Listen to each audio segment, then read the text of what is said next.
तो hello guys, आप सभी के लिए अर्धवार्षिक पेपर 2024 का आ गया है। क्लास 9th का विज्ञान का पेपर है। हम आप लोगों को सॉल्व कराएंगे। पहले कुछ नोट्स पढ़ लेते हैं, इनमें दिए गए हैं। पहले है इसमें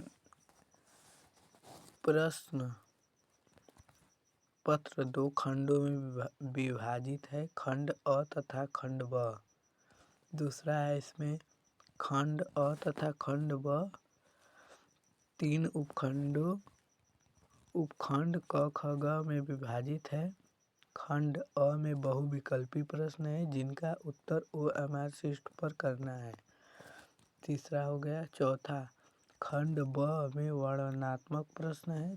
पांचवा है सभी प्रश्न करना अनिवार्य है। तो खंड अ में देखते हैं, दूरी कौन सी राशि होती है।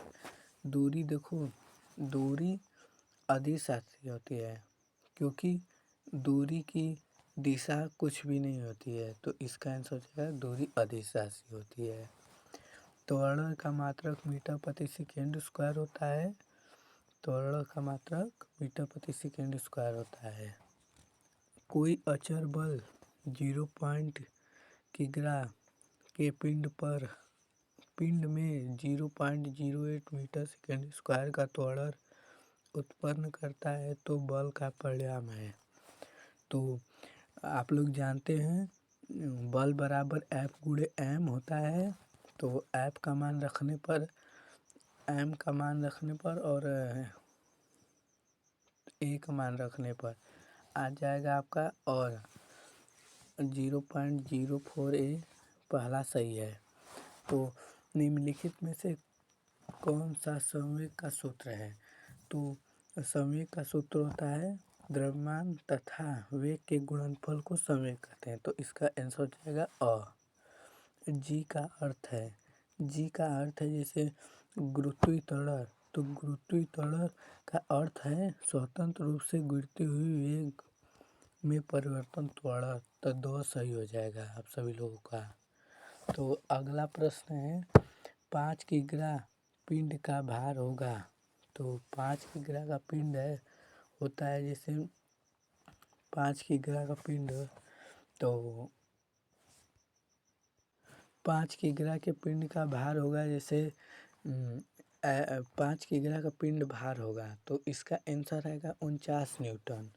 इसका कितना आंसर आएगा 49 न्यूटन। तो ये वाला सही है। और अगला प्रश्न एकांक आयतन के द्रव्यमान को क्या कहते हैं। एकांक आयतन के द्रव्यमान को दाब कहते हैं। ये हमारा दाब वाला सही हो जाएगा। और उपखंड ख में आते हैं, अंतरा आणविक आकर्षण बल प्रबलतम होते हैं। तो हमेशा ठोसर में होते हैं, क्योंकि अंतरा आणविक जैसे पास होते हैं, ठोस में होते हैं। 300 केल्विन ताप का सेल्सियस इकाई का मान होगा। तो के बराबर नहीं, सॉरी, तो इसका आंसर आ जाएगा द। ये वाला सही है, 27 डिग्री सेंटीग्रेड सेल्सियस। निम्न में से तत्व नहीं है। ऑक्सीजन, कागज, ब्रोमीन, जस्ता।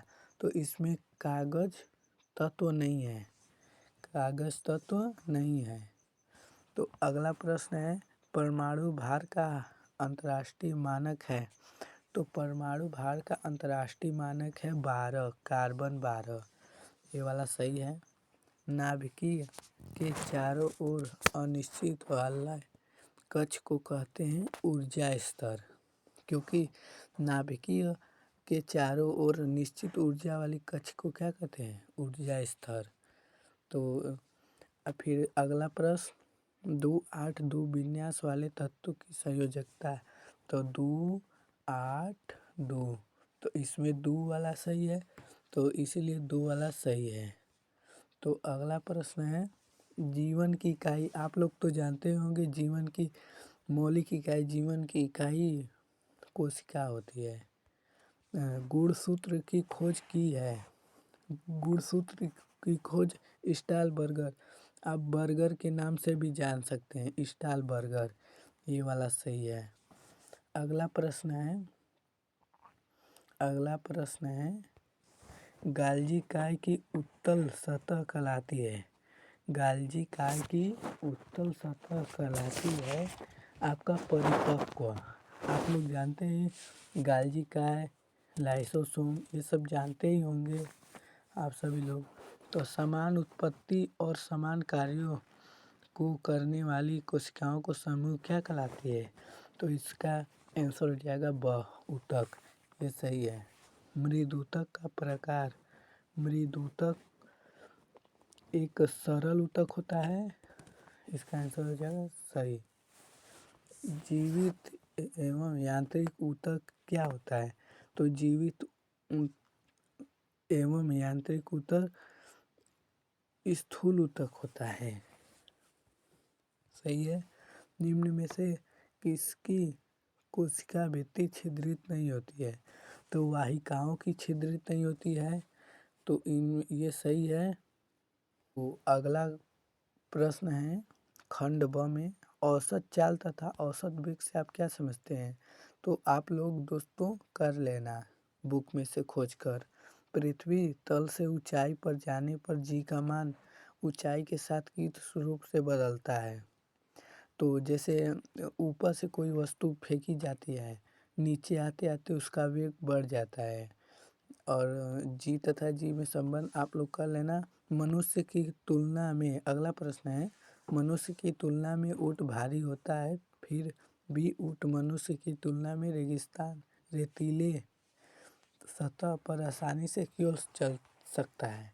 क्योंकि ऊँट का पैर का क्षेत्रफल अधिक होता है, इसीलिए रेतीले पर ऊँटों का चलना संभव होता है। दीर्घ उत्तरी प्रश्न जैसे है, न्यूटन के द्वितीय नियम को बताइए और इसकी गणितीय निगमन। तो इसका लिख लेना, संवेग परिवर्तन की दर उस पर लगने वाले असंतुलित बल के बराबर होता है, और यही हो जाएगा। निगमन आप लोग कर लेना, आप लोग पढ़े होंगे तो। और 10/3 के अनुपात के क्षेत्रफल पर 5/9 के अनुपात का बल कार्यरत है, तो दाब का अनुपात। तो आप लोग 10/3 और 5/9 है जो, तो इसको कर लेना 10/3 गुणे 9/5, तो 5 दूनी 10, 3 तिली 9, तो इसका आ जाएगा। तो दोस्तों अगला प्रश्न भी आप सभी लोग कर लेंगे, हम जानते हैं। आप लोगों को दे दिए हैं क्वेश्चन, आप कर लेना। अगला प्रश्न है, द्रव्य के गुणधर्मों की व्याख्या कीजिए। आप लोग कर लेंगे, जानते हैं। उपधातु किसे कहते हैं? धातु तथा अधातु को मिलने से उपधातु बनता है। इनके दो उदाहरणों लिख दे देना। टिंडल प्रभाव के 2 उदाहरण दीजिए। आप लोग कर सकते हैं। परिवर्तनीय संयोजकता से क्या अभिप्राय है? 2 उदाहरण दीजिए। आप लोग जानते हैं परिवर्तनीय संयोजकता, ये सब जानते हैं। ऊर्ध्वपातन क्या है? जो ठोस से सीधे गैस में बदल जाए उसे ही ऊर्ध्वपातन कहते हैं। और डाल्टन का परमाणु सिद्धांत जानते हैं। कोशिकाओं के प्रकार का वर्णन कीजिए। Eukaryotic, prokaryotic. विभोजित ऊतक के लक्षण बताइए तथा यह ऊतक कितने प्रकार के होते हैं, केवल नाम दीजिए। पोषवा के विभिन्न अवयवों का संक्षेप में बताइए। माइटोकॉन्ड्रिया की संरचना, कार्य। कोई भी कर लेना भाई। आप सभी लोगों को धन्यवाद। प्लीज़ मेरा आईडी को सब्सक्राइब करा दीजिए, चैनल सब्सक्राइब कर दें, लाइक कर दें, बेल आइकन को दबाना ना भूलें।